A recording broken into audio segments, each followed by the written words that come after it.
कांग्रेस की राष्ट्रीय प्रवक्ता सुप्रिया श्रीनेत ने इंदौर दौरे के दौरान पत्रकार वार्ता कर प्रदेश और केंद्र की भाजपा सरकार पर तीखा हमला बोला है।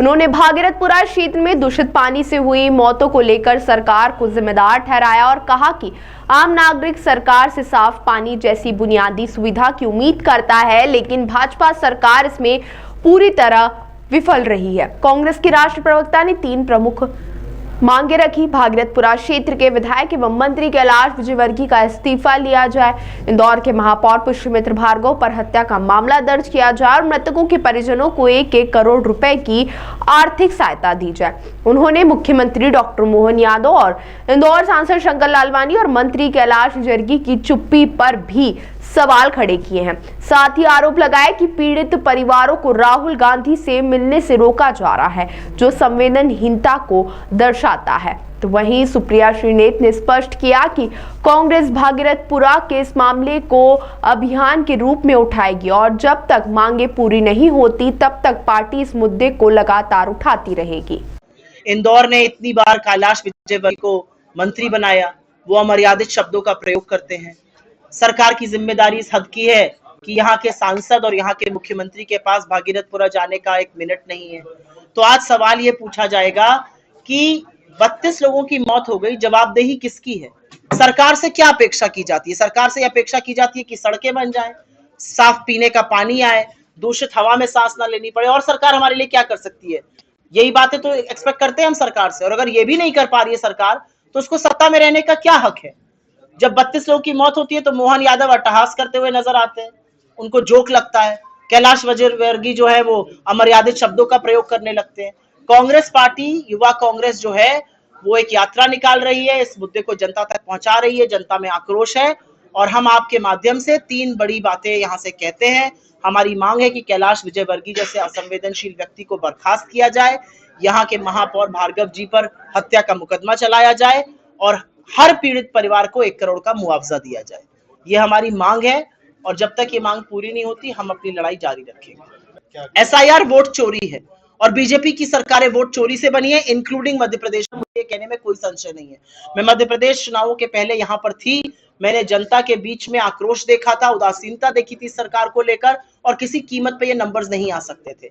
एसआईआर एक सोचा समझा संगठित तरीका है जिससे लोगों के वोट काटे जा रहे हैं, जिससे लोगों के वोट के अधिकार के साथ खिलवाड़ किया जा रहा है। जहां जहां पॉसिबल है, जहां जहां हम कर सकते हैं, हम लोगों के अधिकार के लिए लड़ रहे हैं। लेकिन हम फिर से सवाल उठाएंगे कि स्वायत्त और स्वतंत्र संस्थाएं, चुनाव आयोग जैसी संस्थाएं जिनका काम होना चाहिए लोगों को मताधिकार का यूज कराना, जिनका काम स्वतंत्र और निष्पक्ष चुनाव होना चाहिए, वो बीजेपी के फ्रंटल बन के बीजेपी की बैटिंग कर रहे हैं। कांग्रेस पार्टी के शीर्ष नेता राहुल जी आए, भागीरथपुरा गए, वहां के विक्टिम से मिले, अस्पताल गए, वहां पर जो लोग एडमिट थे उनसे मिले, हमने कुछ आर्थिक सहायता भी करी। हम लोगों के साथ खड़े हैं, लेकिन हम सरकार में नहीं है। महापौर बीजेपी का है, 9 के 9 एमएलए बीजेपी के हैं, सांसद बीजेपी का है, मंत्री यहां से बीजेपी का है, मुख्यमंत्री बीजेपी का है। ये सब लोग बैठकर क्या कर रहे हैं? झुंझुना बजा रहे हैं सरकार में। इनका क्या काम है? इनकी क्या जिम्मेदारी है? कोई जिम्मेदारी है कि नहीं है? 32 लोगों की मौत नहीं, 32 लोगों की प्रायोजित हत्या की गई है और इस सरकार ने की है, इस सरकार के नगर निगम ने की है। कैसे हत्या का मुकदमा नहीं चलना चाहिए, आप बताइए मुझे। मेरा ये मानना है कि जन कल्याण के कार्यक्रम चाहिए, मैं उसको अपोज नहीं करती हूँ, लेकिन जन कल्याण के कार्यक्रम सिर्फ चुनाव से पहले घोषणा होगी, चुनाव के बाद हटा दिए जाएंगे। लाडली बहन योजना से 20 लाख औरतों को हटा दिया गया, यहाँ पर तो डबल होना था पैसा लाडली बहन का, हुआ क्या? बिहार में ये योजना बंद हो गई जो इलेक्शन के पहले चालू हुई थी।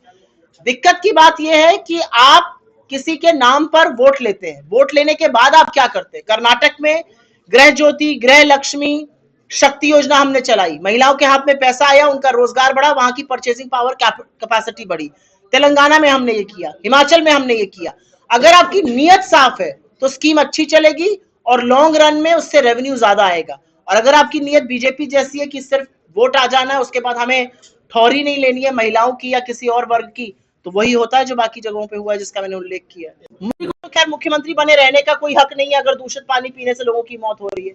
आप जंगल सफारी में असम घूम रहे हैं, यहाँ पर छोटे छोटे बच्चे जहरीली कफ सिरप पीने से मरे जा रहे हैं, तो आपकी क्या नैतिक जिम्मेदारी है?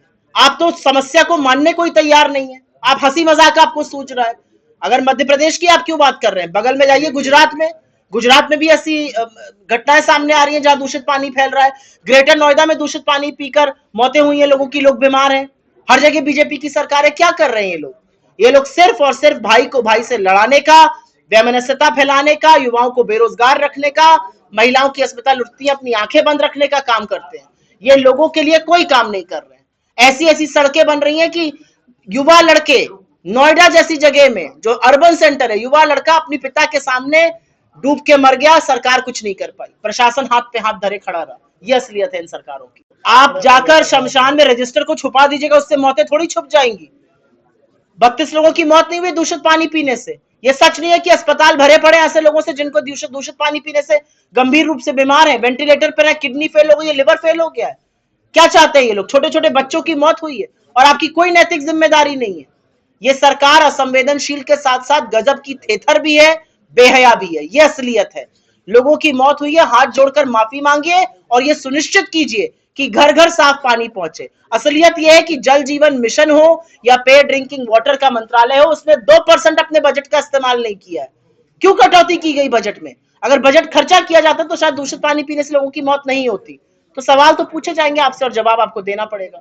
ताज़ा खबरों के लिए सब्सक्राइब करें JSR टाइम्स और साथ ही नोटिफिकेशन पाने के लिए बेल आइकन को दबाएं।